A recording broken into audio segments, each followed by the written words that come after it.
So you want to know how to choose the correct load before you go back to the gym. Get this right and you are going to see phenomenal success. Get it wrong and you're going to be seeing a physio. And that's why we've got Phil here for Physio Friday. We're going to talk to you about getting it right. Welcome to Physio Friday. My name is Yanni Burmeister. Of course, I'm graced with the presence of my brother Rad and Phil White, aka Switched On Physio.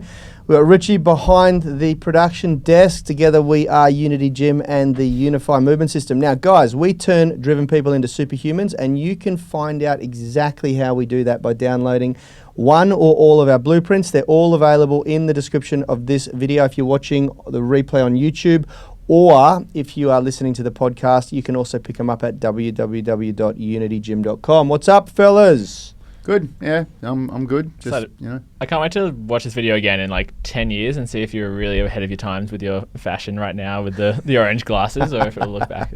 I'm pretty sure Bono set the fashion. Yeah, I can't believe watching The Last Dance. I can't believe that late 90s fashion looks so old now. Huge suits. Man, because I was like, I mean, the 90s for me was being a teenager, and I remember being cool in the 90s, And looking at the fashion now, you were never cool. Shut up. You were never cool. It feels like I was looking at the 80s. Yeah. I was like, and that was late 90s. That was like up in 98. All I have to do is flick back through my high school formal photos, and I was literally wearing one of my dad's suits, and it was like draping off me, grey silk. You know, like just that's what all those NBA players look like. They look like they're wearing their dad's suits, except they're 7 foot tall. So funny, isn't it? That's so right. funny. Well, it's great to kick a show off, totally digressing out into the reeds about something unrelated. Quick shout out to everyone who's watching on the live stream. Let us know who you are, where you're from, and what. Why don't we play a little game? Tell us why you want to get strong, flexible, and fit. I'd love to know. Good morning, Jada Goodwin. She's on. Guys, we're going to be talking about what will happen to people if they go back to the gym and try to pick up where they left off. I want to beat this drum loud, and I think it's a great opportunity to go deeper into this with Phil here, because he is the guy that you'll end up having to knock on the door of. And quite frankly, we don't want any business going to Phil. We want to keep it in the gym, you know. That might be the internet door for online consultations as well, just to get it out there. That's right. That's exactly right. So, and we have, if you've been following us for a while, we have spoken about this concept a lot. It's one of the most common concepts that we talk about here on the podcast, which is load management. And it's very, very important for me right now, because I have messed it up big time, and I tried to pick up when I tried to pick up my 2 kids and my fiance and carry them all through my house a couple of weeks ago, when I hadn't really lifted for a while, and I've done something devastating to my right arm, and that's a great example of piss poor load management, you know. Yeah, it's that kind of concept of an abusive load, something outside your normal that is generally the thing that ends up causing grief. So if you'd been in the gym and you'd been kind of used to doing pulls and carries and all these things, and your body's a bit more adapted to it, but because you've been in a before we let Phil just go to town on this topic, because I know how much he likes to talk about it, Rad, why don't you build some context around what has happened to people, even if they have trained in the UMS at home workout. So let's build a narrative here. We hit the gym hard in January. If you like all of us here, you started training, you got some great momentum, things were going really well, you were seeing progress. If you're in the UMS online coaching or the gym, you're tracking your progress on your program cards, you're seeing really, really good momentum. And then COVID happens and the gyms get shut down and you get forced to train at home with no barbells, no kettlebells, no dumbbells. Just one oiled up Rad in front of you. Yeah, in front of you. That's right, literally. And so we're going to build context around those who followed along in the at-home workouts and those who did nothing at all. What's happened to the body over the last couple of months? Well, you've become detrained. You've become even if you've been doing the at-home workouts, you've become deconditioned to weightlifting and deconditioned to external loads. So it puts a completely different stimulus on the body when you're doing body weight training. And the pulling patterns that we've been doing, there was something that was good, which was that we were using a towel, and it put a little bit more demand on the grip. But the load that goes through all of the other joints is nothing compared to what we're doing when we're doing weightlifting. Phil can talk about that a little bit more. And then for the lower body, it's like totally different. It just couldn't even be more different. Doing body weight, lower body training is inferior to weightlifting by a long shot. And yeah, if you want to get back into the gym, well, you should. If you're watching this, I'm really hoping you want to get back into the gym, because you're obviously somebody that cares about this kind of thing. Then load management is critical. And if you don't really listen to what we're saying here, if you're listening to this and going, oh yeah, whatever, I've heard this before, you're likely going to hurt yourself. You're likely going to develop, and it's probably not going to be an acute injury where you'll go, and you'll rest it for 3 or 4 days and then you'll be better. It's probably going to be something that's going to develop over the next couple of weeks or months, and it'll be bad. It'll be like a tendinopathy. It's a great environment. It's like the perfect storm for tendinopathy, isn't it? Yep. So now let's throw the ball over the table to Phil. You've got March 20th, you hit your goal of 100 kilo back squat for 8 reps. Everything's tracking well. What happens if you go to the gym this week and attempt 190 kilos again? I think it's really important to think about what gets you to the point where you can do something like 100 kilo back squat for 8 reps. So it's just important to understand the way that the body adapts, because then that gives us a clue about how it deconditions and then how we need to readapt it. So if you're doing 100 kilos, if you're a pretty average size and weight, either guy or girl, that takes a lot of strength development in your legs, where you need to be training the type 2 muscle fibers. So they're the explosive, real short use. So we're using glycolytic system. So there's either aerobic system or glycolytic system. We've got to use those muscle fibers that are there to not work efficiently, but they're there to work hard. So if you're doing 8 reps and you're maxing out there, that's your 8 RM. Then yeah, you're in that kind of you're only pushing it for less than a minute. You're going to be using those muscle fibers, and they're going to adapt, and they're going to help you get to those kind of PBs in that sort of less than 12 to 15 sort of rep range. Now, when you go, was that March 20th? So now we're at home and we're watching Rad at home, and we're doing these workouts where you're getting a sweat up because there's not much rest period. You're doing lots and lots of reps. We're tweaking the variables in the training to get you a good workout, but you're now using muscle fibers that are more that sort of aerobic endurance style fibers that can last for a long time, but they're not going to hit those same sort of peak force output. So now you come back to the gym and you think, oh yeah, I've been training hard, the leg sessions are killing me, I feel like I've got these really strong legs, but that's enough time over the 3 months for this expression of which muscle fibers are utilized and which energy systems are really efficient, that now you've kind of gone so far on the endurance side of things that if you come back and you just try and do a 5 RM, an 8 RM, that's going to be a real change. And it's going to feel weird because you're like, hey, I got really out of breath, I was feeling gassed, I was feeling like my legs are sore. But when you come in and you try a 5 RM, a max lift, you'll feel totally wiped out because of this sort of energy system change. Yep. I think that's it. Yeah, that's fantastic. And so from an ego, and I want to go a bit deeper in a sec, but from an ego standpoint, we're not really wired very well for this. I can say straight up that I struggle with this concept. I come back and I think, okay, what's the quickest possible time I can get back to the numbers I was pushing before? So, and for optimal strength development, then you're going to look for sort of 5 reps or less, and so you go, oh yeah, I'll go from doing this sort of at home endurance stuff to straight to strength 5 RM. Yeah, exactly. But right. What we've got to try and think about is transitioning from the endurance towards that sort of strength development, and doing that over time to kind of give that kind of transition period, because what the body really struggles with is huge amounts of change. Yeah, that's exactly right. So Rad is way more positively programmed to handle a situation like this than myself. What's your strategy? What do you do? You've been away from the gym, from heavy lifting for quite some time. Your first workout, what does it look like? First week of training, what does it look like? Well, start with the end in mind. That's the most important thing. People are too focused on, it's funny because we read all these books and these spiritual books about being in the now, and I agree with that. But in a case like this, you need to start with the end in mind, and you need to say, what's your plan? What do I want? And, in this scenario, I think, starting with the end in mind is first you think long term. Realign your goals. Why am I training in the first place? What are my goals? What do I want to be able to do? Why do I go to the gym? And that's going to be different for everyone. For me, I have much higher standards and much higher goals for myself than the average person.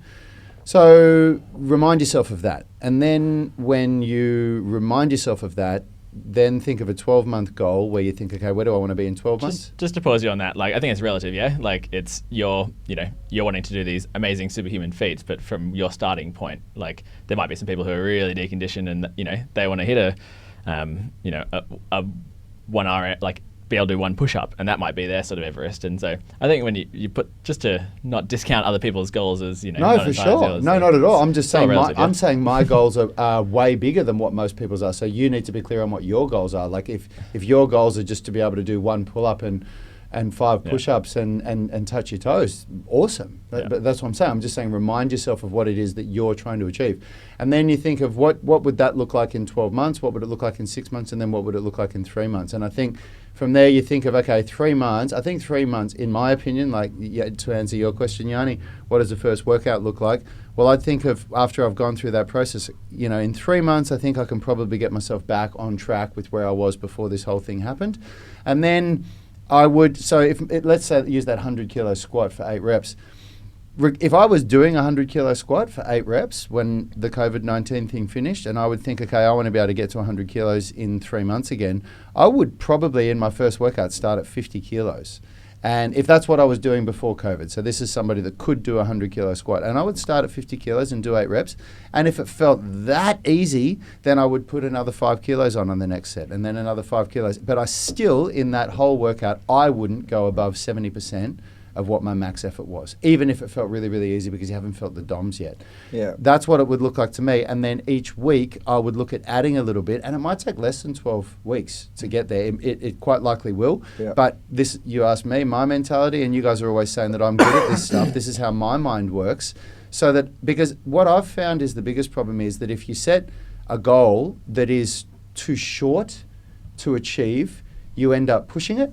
Regardless of how your body feels, you think, well, I told myself in a month that I was going to do this and it's been 2 weeks, I need to work harder. And for me, that's where the injuries happen. So when I start to set a goal where I think, you know what, it might take less, but I'm going to give myself 12 weeks, then in 6 weeks, if I'm blitzing it, I'm like, well, great, I feel good. I've achieved my goal in less time. But if I say I'm going to be back where I was in 4 weeks and I'm not back there in 2 weeks, that's a problem. Yeah.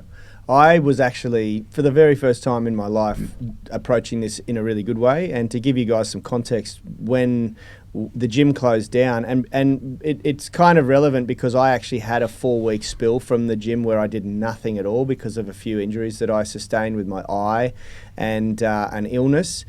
And before I stopped training, I was doing 5 reps at 160 kilo on the back squat, and that was a time frame PB for me. I hadn't done that for a long time. And when I came back the other day and did my first squat session, I didn't go above 80 kilos. I just took it really easy.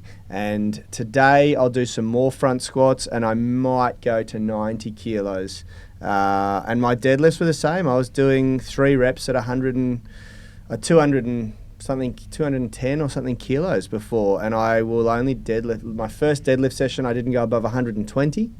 Which is almost 50%, and today I'll go to 140, and doing much less volume at the same time.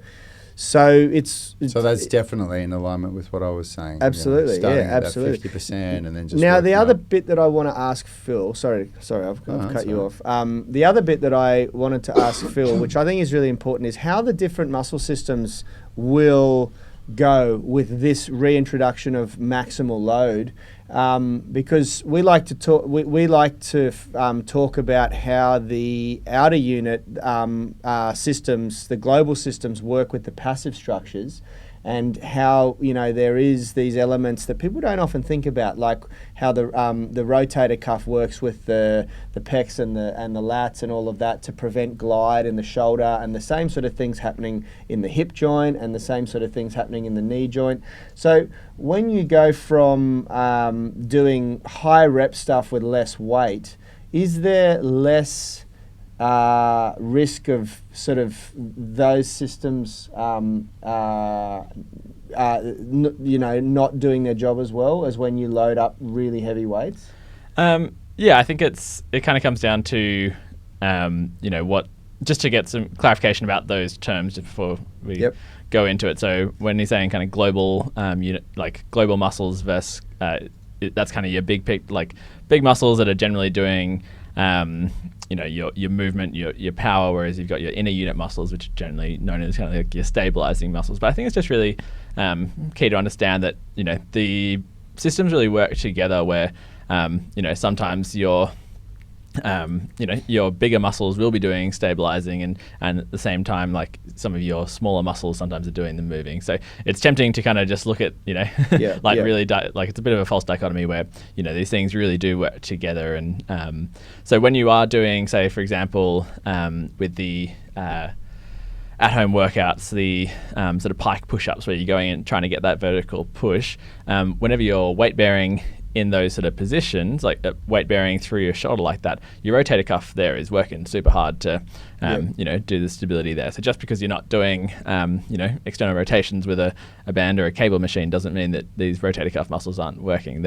These systems all do to get developed well. And if you're doing the right sort of mix of horizontal push-pull, vertical push-pull, and straight arm strength, as you do in the UMS, then these muscles will be, like all your inner unit muscles will be working and should be firing.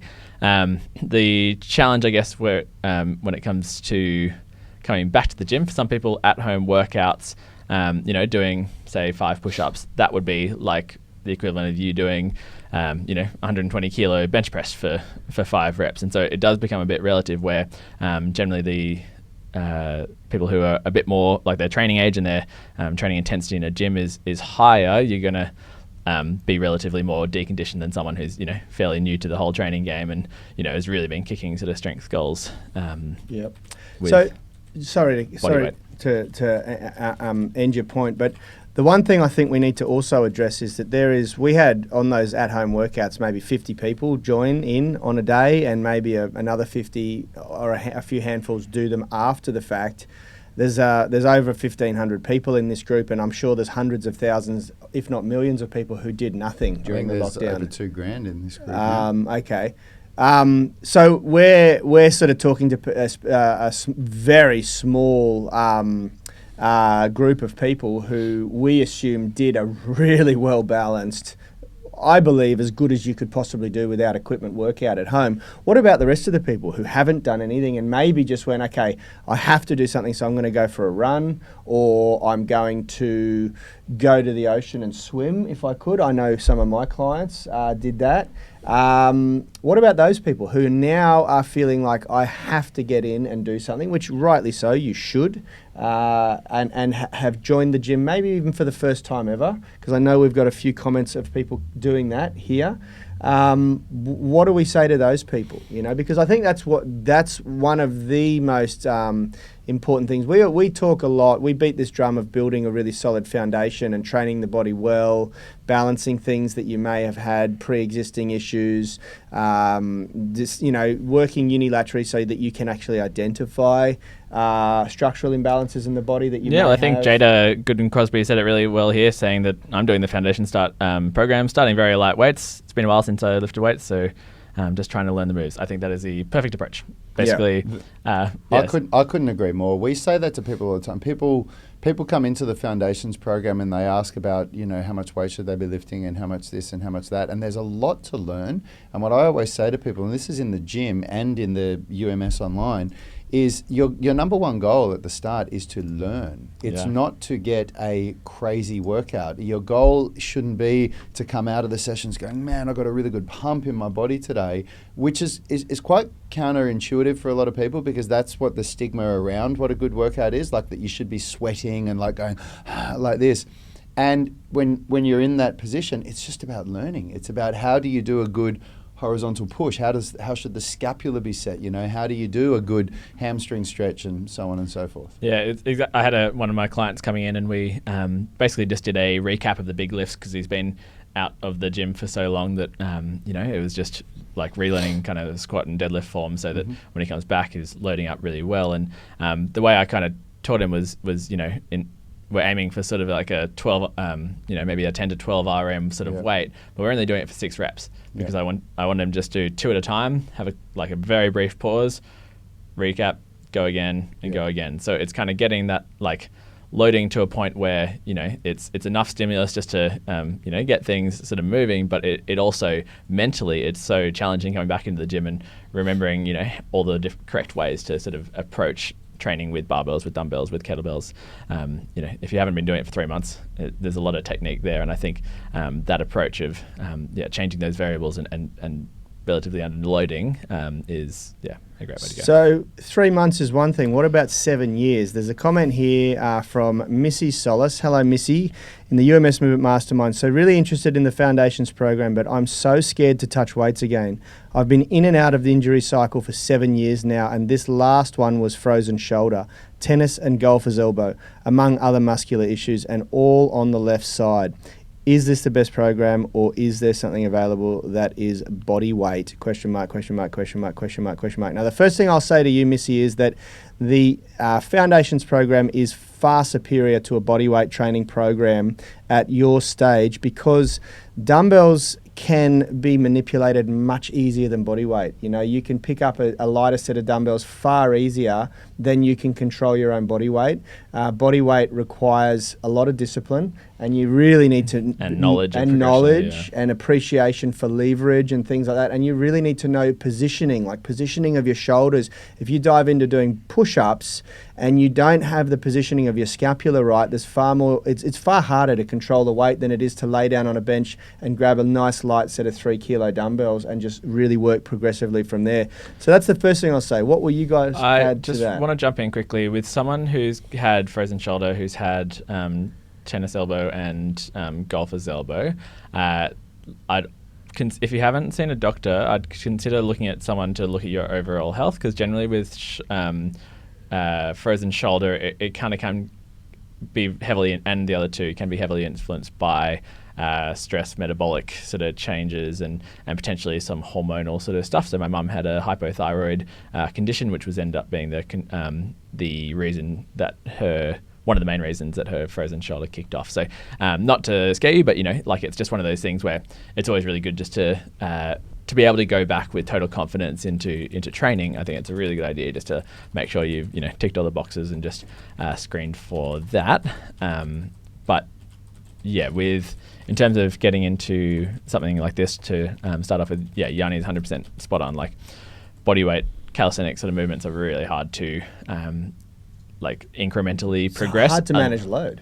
Yes, yeah. And so I think I'd just really take on the Foundations program and work through that. And if it's there's a lot of content in there, there's a lot of movements. Like if you just need to strip it back a little bit to kind of use those principles of, maybe if it's just take a few of the reps off just to really focus on the form, and then as you build into it. But it is the program is built in phases, and it runs you through it without too much guidance. But if you can work with someone while you're doing it as well, or use this group to post videos, ask questions, because if you're really new to the gym, had 7 years off, I think plenty of guidance. She's actually, I've read further down. She's responded to my comment saying, "Awesome, thanks so much. I'll keep my eye out for it. It has been 3.5 years since I've been able to touch weights, getting bored with just yoga, flexibility, and walking." Preach. What's that? Oh yeah, I'd also get bored with. Yeah, that's right. And Missy, I'll say, and I'm sure Rad will back me up on this.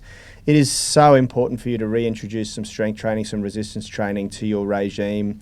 And I do think that the Foundations program will be a really great platform for you to do that properly. Look, I want to jump in and say, this is exactly why we're doing this flash sale today. If you didn't know that we were doing this, we've had a lot of people say, Yanni asked the question and there was an overwhelming response of people saying, yes, I want you guys to do it. We've never done it before, and we're doing it, and we never did it before because it is exclusive to our UMS online coaching program. It is the crux of what we do at Unity Gym. But because of this situation coming out of lockdown and people going back to the gyms, we thought, what is the best thing that we can do for people? And this is the best thing. And I know that, Phil's advice that is specific for certain people, I 100% go with that. I would never argue with Phil on something like that because he's a qualified physiotherapist. But for everybody, the general approach, this is the best thing that you can do right now. It really is. And jump on it. It's just take it easy. Take that load, progressive load management like we spoke about. Treat it as a reset button and watch your body improve. Don't try to make up for the last 3 months in 2 or 3 weeks. Yeah. Set you, like what we can all do is re-establish the goals that we kicked the year off with, and we can certainly achieve them by December or November or Sure. But take that approach of the next at least 4 to 6 weeks is going to be like a reconnection with this type of training, this style of training. We're going to start progressively bringing ourselves back up to the load, and it may take 8 weeks, like 2 program phases or whatever, to get to the point that you were at before. It may take for some people longer. So just be patient. I just got 2 points that I really want to make. One is with Missy, is just when she's saying she's scared to touch weights again. I think that's a really kind of common thing for people who haven't been in a gym before. It can be quite intimidating, and I would just so recommend working with someone, personal training or with a physio, or even just using this group to its potential, because if you like the weights are the best thing you can do for your body, especially someone like yourself who's got these these overused sort of tendinopathy and frozen shoulder. Like, it's the best thing you could possibly do long term. So I would just hate for you to be scared off, basically the cure. Weights are the cure. So just make sure I think the Foundations program is the best thing you can be doing, and then just try and get as much support as you can. Use this group to kind of help, support your way through it and ask questions. Yeah. The other thing, the point that I really want to make is, I think we kind of talk about load management a lot, and one of the criticisms that load management gets in the physio world is basically it's like a bit of a, can feel a bit like all over the place, where it's it's not very clear. So I think just one way that I find that helps people understand load management in a way is sort of doing even just kind of drawing your training over the last few months. Have a little bar graph where it's 1 month's kind of increments across, and just kind of put your you got to get a bit experimental here, but just sort of draw your activity levels and over that time, and think about the goal that, as Rad said at the beginning, what you want to get to. So if it's for me, I want to do a muscle up by the end of the year, so kind of put that up there, and then just sort of draw what you think the appropriate sort of path should look like from for the last 6 months. Draw what you've been doing, and then sort of where you need to get to. And I think it can just kind of help you get that idea around, okay, to get to here, I really need to be working my way up. And if I'm currently, if my last sort of 6 months has looked like here, then that slope's got to be slower. And I think because just sometimes people can be a bit just unclear about how to sort of wrap their head around load management. I don't know, this will be totally not work for some people, but I think it will really help some other people just to kind of wrap your head around what your training's got to look like. Yep. I know, it's just one of the tools it is. It's fantastic. Well, guys, look, we got to wind this up. So we do obviously have a huge announcement to make today, which is that Rad and Rad briefly spoke about that before. For how long? 72 hours? 72 hours. For 72 hours, 3 days. Yep. You have the opportunity of a lifetime to grab the Foundations program way cheaper than we usually sell it, and really like start well again and build a really great solid foundation in your body. We sell the program normally for $199 No, $299. No, we're doing the phase 1 foundations right. program, Yeah. $199, but there's a couple of added programs in there as well. So it's $397 worth of value for $49. It's Wow. an amazing deal. Yeah. An amazing opportunity, and you'll have it for life. It's not like a limited time access thing. It's yours to keep, and there you this is go. a game changer, guys. It's going to be a game changer. It's It'll that be- program that you can always come back to if you ever feel like you Yeah, need to. I go back to it still at my level now, you know. So it's so true. And other than that, guys, just please, whatever you do, please start with the end in mind.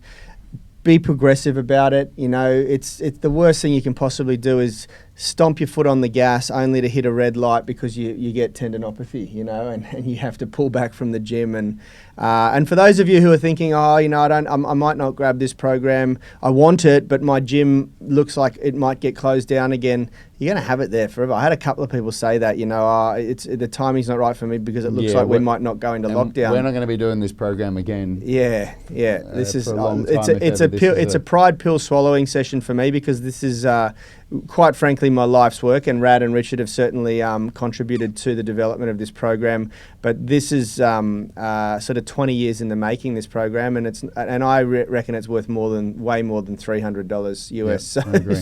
Yep. It's you know, it's not something we do often. So my advice, pick it up and use it when you can, and as Phil said, you can come back to it whenever you need to. Have a fantastic weekend, everybody. Thank you very much, Phil, for joining us for another fantastic Physio Friday. I think there was a lot of really good insight in that discussion. Thank you, Rad, for bringing it as you do always. Thanks, Richard, for producing a cracking show. And thank you, everybody who joined us today, and especially the people that interacted on the live stream. Big shout out to those listening on the podcast. Big shout out to those watching on YouTube. We'll see you all next week, Tribe. Take care. Health is about performance, not just body image. You better be willing to accept what you're going to have to do to get there. We'll start focusing on movement goals, strength goals, flexibility goals. When you know that skill, that's there forever. The body image goal doesn't get you that It's the far. consistency and frequency that's going to get you there. It's not the intensity. There's no shortcuts to mastery and movement. Destination doesn't change overnight, but your direction will. The gym is not the place to beat up the body that you hate. It's the place to build the body that you love. We are the gym that teaches people how to move instead of just exercise, because we believe that health is about performance, not just body image.